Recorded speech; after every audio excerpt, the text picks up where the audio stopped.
نے بنا دیا لیکن سوئی تک نہیں بنا سکتا، یہ باقی جن ایجادات کا ڈاکٹر صاحب نے ذکر کیا اس میں کوئی ایک چیز بھی ہم نہیں بنا رہے؟ نہیں دیکھیں، میں آپ کے ساتھ اتفاق نہیں کرتا ہوں. آپ بول رہے ہیں جدید ترین ٹیکنالوجی میں ایٹم بم جو ہے وہ آج سے کوئی 60-70 سال پرانی ٹیکنالوجی ہے. بلکہ ایسے کیسز بھی ہوئے امریکہ کی یونیورسٹی میں ایک انڈر گریجویٹ بیچلرز کے اسٹوڈنٹ نے بھی اس کا ڈیزائن بنا لیا ہے. تو وہ جو دوسری چیز ہوتی ہے کہ وہ انریچمنٹ فیول چاہیے اور آپ کو وہ چاہیے اور ٹریگرز چاہیے، پر ٹیکنالوجی جو ہے اس وقت ایٹم بم کی یا ایون سیٹلائٹ ٹیکنالوجی، یہ آج کل آف دا شیلف ٹیکنالوجی ہے. اچھا، آپ کو یونیورسٹیز میں صرف یہ چیزیں پڑھانی ہیں. اور ہمارے ملک میں تو ہم لوگ ابھی تک، جیسے ڈاکٹر صاحب نے بولا کہ ہم لوگ جو ہمارا اتنا سب سے بڑا جو ہمارا ریسورس اس ملک میں ہے، جیسے آپ بولتے ہیں سعودی عربیہ میں تیل ہے یا قطر میں بولتے ہیں گیس ہے، ہمیں اللہ کا شکر کرنا چاہیے. یہ ہماری جو پاپولیشن ہے، it is not a negative factor.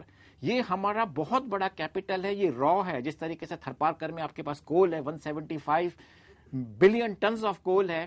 اس کول کو آپ کو صرف کنورٹ کرنا ہے انٹو انرجی، اور اس کو انرجی اور اس کول کو آپ کو کنورٹ کرنا ہے کہ اس میں ہیرے نکلیں گے، ڈائمنڈز نکلیں گے اسی کول مائنز میں. Let me tell you that. اچھا، یہ جو کنورٹ نہیں ہو رہے ہیں، یہ جو کنورٹ نہیں ہو رہے ہیں ڈاکٹر صاحب، تو اس میں کیا ہمارے پاس وہ اسکلڈ لوگ نہیں ہیں جو کہ اس کو کر سکے، یا کہ ول نہیں ہے پولیٹیکل لیڈرشپ کی کہ کسی کو اس کام پہ لگا دیں؟ نہیں، میں بولتا ہوں سب سے پہلے تو پولیٹیکل ول نہیں ہے، اور دوسرا کنورٹ کرنے کے لیے اس کے ساتھ پھر بہت چیزیں کنیکٹڈ ہوتی ہیں. ڈاکٹر صاحب نے ایک بہت اچھا پروگرام شروع کیا تھا آج سے 7-8 سال پہلے، جس کو بولتے ہیں فیکلٹی ڈیولپمنٹ. جب تک آپ کے پاس فیکلٹی پڑھانے والے پروفیسرز نہیں ہوں گے تو آپ یہ اینٹوں کی بلڈنگیں بنا کے، یونیورسٹیز بنا کے، بے تحاشا آپ پیسے بھی دے کے یونیورسٹیز بنا لیں، ہر شہر میں بنا لیں، بڑی بڑی یونیورسٹی ہیں جیسے آپ کافی ملکوں میں. لیکن جب تک وہاں پہ اچھی فیکلٹی پڑھانے والی نہیں ہے، ٹیچرز نہیں ہیں، تو ان بلڈنگوں کا برک اینڈ مارٹر کا کوئی فائدہ نہیں ہے. تو یہ ایک ہمارا پروگرام تھا، اور انفارچونیٹلی وہی پروگرام ہمارا بڑے سیٹ بیک میں آ گیا ہے. اس لیے کہ اس وقت ہمارے 9,000 لوگ جو کہ ڈاکٹر صاحب نے پروگرام شروع کیا تھا، اس وقت پاکستان سے باہر پی ایچ ڈیز حاصل کر رہے ہیں، جو اگلے 4 سے 5 سال میں ملک لوٹ کے واپس آ جائیں گے. لیکن اس سال ایک اسکالر کو ہم نے باہر نہیں بھیجا، جو کہ تقریباً ہم ہر سال 600-700 لوگ منیمم بھیجتے تھے، ایک کو نہیں بھیجا. اور آگے چل کے بھی اس پروگرام کا پتہ نہیں ہے کہ کیا فیچر ہوگا. اگر ہم کیپیسٹی بلڈ نہیں کر سکیں گے لوگوں کے پڑھانے کی، تو آپ یونیورسٹی ہی نہیں بنا سکتے. اچھا، اس پہ تو ہم بعد میں آئیں گے کہ ڈاکٹر صاحب نے کہاں پہ چھوڑا اس معاملے کو، اور آپ کو اب کن مشکلات کا سامنا ہے اس حوالے سے. لیکن ڈاکٹر صاحب یہ بتائیے کہ اپنے دور میں آپ نے اس حوالے سے، آپ جو کہ اس چیز کی اہمیت کو سمجھتے بھی ہیں، ہم جیسے نہیں ہیں آپ، تو کیا کیا اس میدان میں آپ نے؟ سے پہلے تو میں تھوڑی سی ایکسپینڈیچر کے اوپر چلا جاؤں کہ ہم جو ڈاکٹر صاحب نے کہا تھا اس کو میں ذرا سی اور وضاحت کر دوں کہ اس وقت جیسے کہ ڈاکٹر صاحب نے کہا کہ ہم صرف تعلیم پر 1.2% خرچ کر رہے ہیں، اور اس کے اندر جو اعلیٰ تعلیم کا جو حصہ ہے پورے ایجوکیشن بجٹ کا، یہ جو پہلا 5 سالہ منصوبہ بنا تھا 1950s میں، تو 31% جو تھا اعلیٰ تعلیم کے لیے مختص تھا، اور تقریباً 69% یا 70% جو تھا وہ ریسٹ آف ایجوکیشن تھا. یہ کم ہوتے ہوتے اور یہ جو ہے اب تقریباً 8-9% کے لگ بھگ رہ گیا ہے، جو کہ of the total education budget جو جا رہا ہے اعلیٰ تعلیم کی طرف، اور تقریباً 90% جو ہے وہ جا رہا ہے لوور لیول ایجوکیشنز کے جو ہیں. اور کچھ لوگ یہ کہتے ہیں، اور اس سے میری خاصی بحث ہوتی ہے، کہ وہ کہتے ہیں کہ آپ اعلیٰ تعلیم کی بعد میں بات کریے گا، پہلے تو آپ لوور لیول پہ ایجوکیشن صحیح کر لیں.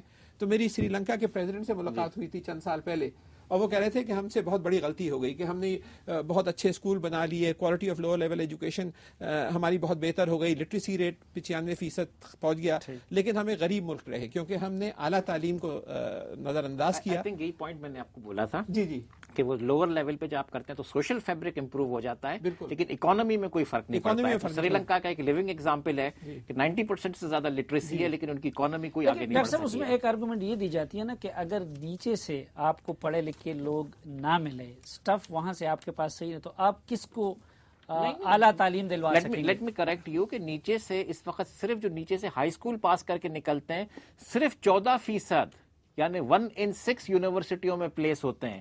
ہمارے یہاں پہ ہم لوگ صرف $700 کی سبسڈی ہے پر اسٹوڈنٹ. اب $700 والے کو کمپیئر کریں امریکہ کی کسی بھی اسٹیٹ یونیورسٹی میں آپ اٹھا لیں، وہاں کی جو سبسڈی ہوتی ہے $15,000 سے $20,000 پر اسٹوڈنٹ ہوتی ہے. آپ بولتے ہیں کہ $700 والوں کو 15 سے 20,000 سے کمپیئر کریں، اور پھر بولتے ہیں کہ یونیورسٹی میں کچھ ہے نہیں. بات یہ کہ ہماری جو یونیورسٹیز ہیں ابھی بھی اسٹافڈ ہیں. آپ بلڈنگوں پہ نہیں جائیں، لیکن ریسرچ کے پیسے نہیں ہیں، ٹریول کے پیسے نہیں ہیں، فیکلٹی کو باہر پوسٹ ڈاک ٹریننگ کے لیے بھیجنے کے لیے پیسے نہیں ہیں, اکوپمنٹ خریدنے کے پیسے نہیں ہیں. صرف دیواریں اور بلڈنگیں بن گئی ہیں, آپ لوگوں کو وہ نظر آتی ہیں, لیکن اس کے اندر جو سول ہوتا ہے نا, اس کا پیسہ نہیں ہے. اچھا ڈاکٹر صاحب, اس میں ہم ایک چیز اور وضاحت کر دوں کہ اگر آپ پاکستان کی ساری یونیورسٹیز کا بجٹ ایک جگہ جمع کر لیں تو وہ نیشنل یونیورسٹی آف سنگاپور سے کم ہے. تو ایوریج میں ہم تقریباً صرف 1%. اچھا, یہ پیسوں کی بات ہے, میں فیکلٹی بھی کر لوں کہ پورے پاکستان کی پی ایچ ڈی فیکلٹی کو بھی آپ جمع کر لیں, وہ صرف ایک برٹش یونیورسٹی کی پی ایچ ڈی فیکلٹی سے کم ہے پورے پاکستان. بہت شکریہ لغاری صاحب. ناظرین, آج کے مہمانوں کے ساتھ گفتگو جاری رہے گی, لیکن ایک مختصر سے وقفے کے بعد.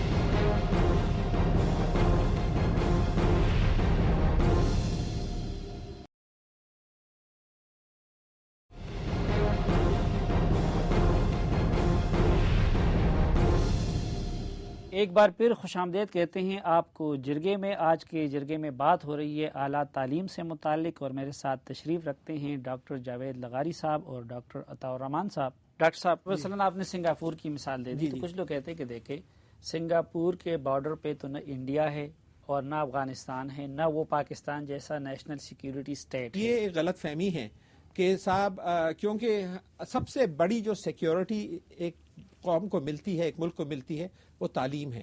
ایک تعلیم یافتہ قوم جو ہے وہ سب سے بڑی ڈیفنس ہے, اور ڈیفنس ایکسپینڈیچر سے کہیں زیادہ اہم ایجوکیشن ایکسپینڈیچر ہے اگر آپ کو آگے بڑھنا ہے.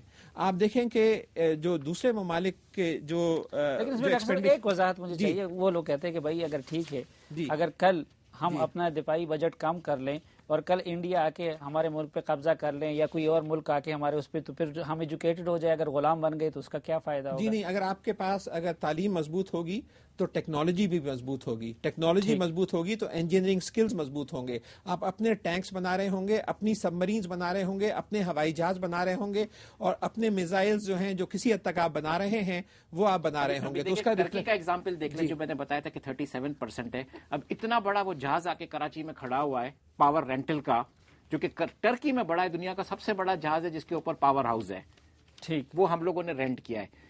ٹرکی جب یہ کر سکتا ہے تو ہمارا ملک کیوں نہیں کر سکتا ہے؟ مطلب ہماری یونیورسٹیز بھی کر سکتی ہے. اور آپ نے بجٹ کا سوال پوچھا تھا, میرے پاس یہ فگرز ہیں as a percentage of G D P. آپ ملکوں کے نام سنیں اور پھر پاکستان دیکھیں کہاں پہ سٹینڈ کرتا ہے. This is percentage of G D P جو ایجوکیشن پہ خرچ کرتے ہیں. Vietnam 5.2, Malaysia 4.8, Thailand 4, Indonesia 3.5, Philippines 2.5, Laos 2.2, Cambodia 1.6 اور پاکستان 1.2. 1.2 ان سب سے نیچے, لاؤس اور کمبوڈیا سے بھی نیچے. اور جیسے آپ نے کہا, یہ تو آپ سب سہرن افریقن کنٹری سے بھی نیچے چلے گئے ہیں. آپ کے سارے مسائل جو اس وقت ہیں وہ اسی وجہ سے. اچھا ڈاکٹر صاحب, اب اس میں پھر ایک اور, ہم اگر اپنی ماضی میں جائیں قیام پاکستان سے لے کے اب تک, تو یہ جو 1.2 پہ تو ہم آ گئے ہیں, تو ہم ایجوکیشن بجٹ کے حوالے سے آگے جا رہے ہیں یا کہ پیچھے جا رہے ہیں؟ یعنی ریشو ہمارا کم ہوتا جا رہا ہے یا کہ بڑھتا جا رہا ہے؟ نہیں, کم ہوتا جا رہا ہے. اس وقت جو ہے آپ کے پاس جو آپ جو ہیں جو ٹاپ, ہم نے ایکسپینڈیچر کی بات کر رہا ہوں, ایلوکیشن کی بات نہیں کر رہا. ایلوکیشن تو آپ جو مرضی آئے کر دیں.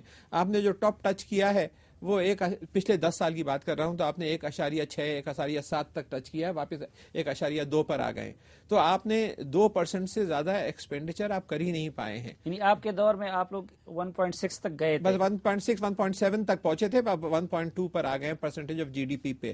اور جو دوسرے ممالک ہیں, جیسے ڈاکٹر صاحب نے ہی بتایا کہ جو ہمارے پاس صرف 5% بچے ایسے ہیں جو اعلیٰ تعلیم سے مستفید ہو رہے ہیں, جبکہ کوریا میں 90% سے زیادہ ہیں جو اعلیٰ تعلیم سے مستفید ہو رہے ہیں. تو ایک پرسنٹیج جو ہائر ایجوکیشن اپرچونٹیز ہیں وہ بہت کم ہیں ہمارے. اچھا, ایک پوائنٹ اور میں بولوں گا, یہ ورڈ ایکسپینڈیچر یوز ہوتا ہے. ہائر ایجوکیشن اور ایجوکیشن ایکسپینڈیچر نہیں ہے, انویسٹمنٹ ہے. جی ٹھیک ہے نا, اس کے ریٹرنز ہیں. آج آپ جتنا پیسہ ڈالیں گے, اور یہ بھی میرے پاس کیلکولیشنز ہیں کہ آج آپ 100 روپے ڈالیں گے, 4 سال کے بعد آپ کو 400 کا ریٹرن ملتا ہے. It's a very high return investment, but it takes time. اس کی پھر وہی بجٹ پہ جانا چاہتا ہوں کہ ایک تو یہ کہ آپ کے دور سے پہلے کیا ریشو تھا, اور کیا پاکستان کی اکانومی میں پریکٹیکلی, یعنی آپ تو حکومت کے اندر بھی رہے, آپ کو حکومت کی دیگر مجبوریوں اور ضروریات کا بھی علم ہے, کیا گنجائش ہے پاکستانی بجٹ میں کہ ہم ایجوکیشن بجٹ کو بڑھا دیں؟ جی بالکل. جب میں نے ٹیک اوور کیا سب سے پہلے منسٹر آف سائنس, تو میں نے اس زمانے میں مشرف صاحب کو اور فائنانس منسٹر شوکت عزیز سے ان کو میں نے شرط لگائی تھی کہ میں صرف جب آؤں گا ایز اے منسٹر, جب آپ کمٹ کریں کہ آپ بجٹ بڑھائیں گے, تو تقریباً 6400% ڈیولپمنٹ بجٹ میرے دور میں ان 2 سال میں سائنس اور ٹیکنالوجی کا بڑھایا گیا. اور ہائر ایجوکیشن میں جب میں آیا تو اس کے بعد 2400% بجٹ جو ہے ڈیولپمنٹ بجٹ